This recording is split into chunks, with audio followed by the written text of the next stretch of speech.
Acts 11 verses 1 to 18. The apostles and the believers throughout Judea heard that the Gentiles also had received the word of God. So when Peter went up to Jerusalem, the circumcised believers criticized him and said, "You went into the house of uncircumcised men and ate with them." Starting from the beginning, Peter told them the whole story. "I was in the city of Joppa praying, and in a trance I saw a vision. I saw something like a large sheet being let down from heaven by its four corners, and it came down to where I was. I looked into it and saw four-footed animals of the earth, wild beasts, reptiles, and birds. Then I heard a voice telling me, 'Get up, Peter. Kill and eat.' I replied, 'Surely not, Lord. Nothing impure or unclean has ever entered my mouth.' The voice spoke from heaven a second time, 'Do not call anything impure that God has made clean.' This happened 3 times, and then it was all pulled up to heaven again. Right then 3 men who had been sent to me from Caesarea stopped at the house where I was staying. The Spirit told me to have no hesitation about going with them. These 6 brothers also went with me, and we entered the man's house. He told us how he had seen an angel appear in his house and say, 'Send to Joppa for Simon, who is called Peter. He will bring you a message through which you and all your household will be saved.' As I began to speak, the Holy Spirit came on them as he had come on us at the beginning. Then I remembered what the Lord had said, 'John baptized with water, but you will be baptized with the Holy Spirit.' So if God gave them the same gift he gave us who believed in the Lord Jesus Christ, who was I to think that I could stand in God's way?" When they heard this, they had no further objections and praised God, saying, "So then, even to Gentiles God has granted repentance that leads to life." Joshua 11.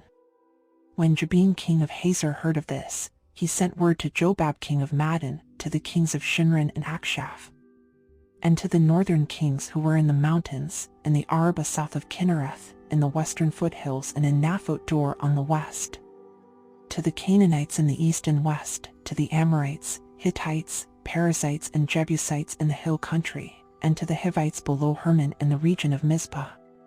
They came out with all their troops and a large number of horses and chariots, a huge army, as numerous as the sand on the seashore.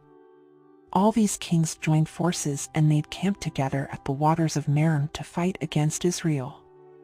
The Lord said to Joshua, "Do not be afraid of them, because by this time tomorrow I will hand all of them, slain, over to Israel.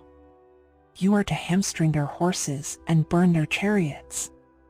So Joshua and his whole army came against them suddenly at the waters of Merom and attacked them. And the Lord gave them into the hand of Israel. They defeated them and pursued them all the way to Greater Sidon, to Misrephoth-maim, and to the valley of Mizpah on the east, until no survivors were left. Joshua did to them as the Lord had directed. He hamstrung their horses and burned their chariots. At that time Joshua turned back and captured Hazor and put its king to the sword. Hazor had been the head of all these kingdoms. Everyone in it they put to the sword. They totally destroyed them, not sparing anyone that breathed, and he burned Hazor itself. Joshua took all these royal cities and their kings and put them to the sword. He totally destroyed them, as Moses the servant of the Lord had commanded. Yet Israel did not burn any of the cities built on their mounds, except Hazor, which Joshua burned. The Israelites carried off for themselves all the plunder and livestock of these cities, but all the people they put to the sword until they completely destroyed them, not sparing anyone that breathed.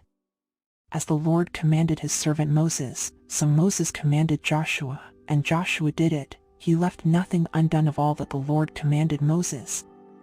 So Joshua took this entire land, the hill country, all the Negev, the whole region of Goshen, the western foothills, the Arabah, and the mountains of Israel with their foothills. From Mount Halak, which rises towards Seir, to Baal-Gad in the valley of Lebanon below Mount Hermon. He captured all their kings and put them to death. Joshua waged war against all these kings for a long time. Except for the Hivites living in Gibeon, not one city made a treaty of peace with the Israelites, who took them all in battle. For it was the Lord himself who hardened their hearts to wage war against Israel, so that he might destroy them totally, exterminating them without mercy, as the Lord had commanded Moses. At that time Joshua went and destroyed the Anakites from the hill country, from Hebron, Debir and Anab, from all the hill country of Judah, and from all the hill country of Israel. Joshua totally destroyed them and their towns. No Anakites were left in Israelite territory, only in Gaza, Gath and Ashdod did any survive. So Joshua took the entire land, just as the Lord had directed Moses, and he gave it as an inheritance to Israel according to their tribal divisions. Then the land had rest from war. Joshua 12. These are the kings of the land whom the Israelites had defeated and whose territory they took over east of the Jordan, from the Arnon Gorge to Mount Hermon, including all the eastern side of the Arabah. Sihon king of the Amorites, who reigned in Heshbon. He ruled from Aroer on the rim of the Arnon Gorge, from the middle of the gorge, to the Jabbok River, which is the border of the Ammonites. This included half of Gilead. He also ruled over the eastern Arabah from the Sea of Galilee to the Sea of the Arabah, that is, the Dead Sea, to Beth Jeshemoth, and then southward below the slopes of Pisgah. And the territory of Og king of Bashan, one of the last of the Rephates, who reigned in Ashtaroth and Edrei.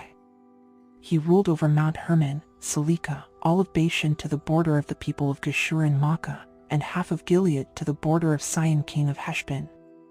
Moses, the servant of the Lord, and the Israelites conquered them. And Moses the servant of the Lord gave their land to the Reubenites, the Gadites and the half-tribe of Manasseh to be their possession.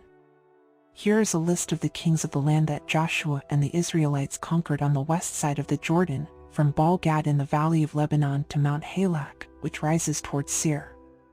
Joshua gave their lands as an inheritance to the tribes of Israel according to their tribal divisions. The lands included the hill country, the western foothills, the Arabah, the mountain slopes, the wilderness and the Negev. These were the lands of the Hittites, Amorites, Canaanites, Perizzites, Hivites and Jebusites. These were the kings. The king of Jericho, 1, the king of Ai, near Bethel, 1. The king of Jerusalem, 1, the king of Hebron, 1. The king of Jarmuth, 1, the king of Lachish, 1. The king of Eglon, 1, the king of Gezer, 1. The king of Debir, 1, the king of Geder, 1. The king of Hormah, 1, the king of Arad, 1. The king of Libnah, 1, the king of Adullam, 1. The king of Makkedah, 1, the king of Bethel, 1. The king of Tappuah, 1, the king of Hepher, 1. The king of Aphek, 1, the king of Lasharon, 1. The king of Madon, 1, the king of Hazor, 1. The king of Shinron Meron, 1, the king of Akshaph, 1.